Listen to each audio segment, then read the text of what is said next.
Hi, today we're talking about worrying. In the Sermon on the Mount, Jesus was saying, don't worry. Don't worry about your life, the clothes that you put on, that kind of thing. What was he thinking? Maybe Jesus didn't have teenagers. How about your 403B and your retirement plan? Surely Jesus wasn't worrying about that, right? Or health insurance, college loans. Come on, the list goes on and on. Health insurance? Yeah, health insurance. Jesus did say, don't worry, and he meant that. It's hardly rocket science to know that you shouldn't worry.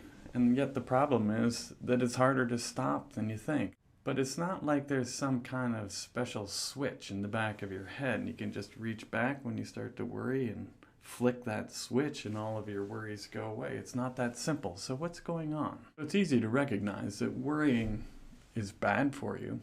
The problem is, can you stop? I think if normal people could stop worrying, there'd be a lot less pain in the world. When I scan the YouTube universe and look for advice about worrying, a lot of what I see is the simple message, worrying is bad for you, so stop worrying.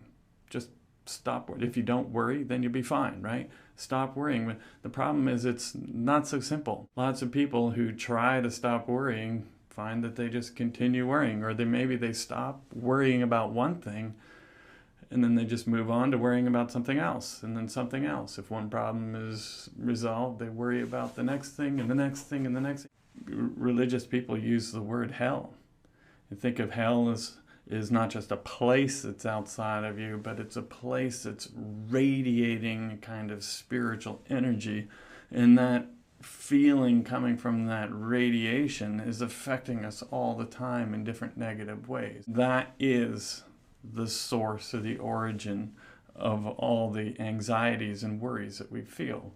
So once we recognize that, then we don't have to own those worries in the same time. That's big news.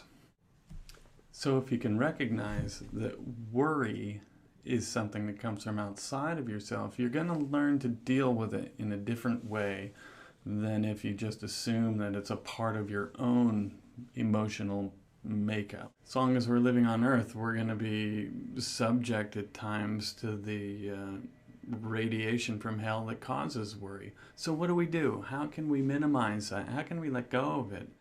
Well, I think there are a couple of really simple things that will have a dramatic effect on the power that worry has in your life.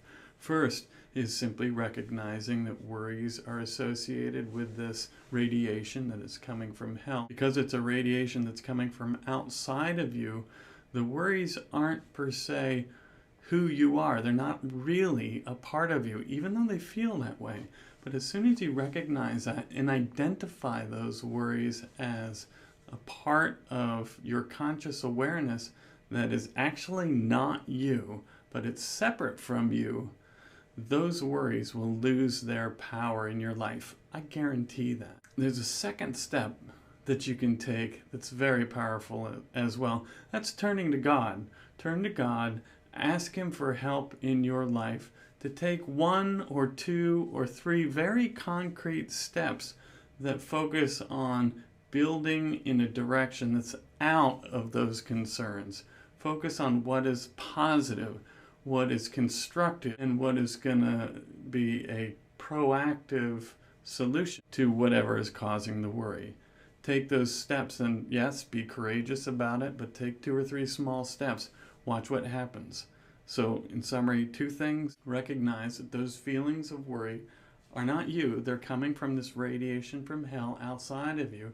And then turn to the Lord, ask Him for help so that you can take 1 or 2 or 3 positive steps that will lead you in a direction out of that place of worry. When you do both of those things, watch, miracles can happen in your life and you can find tremendous relief. Thank you.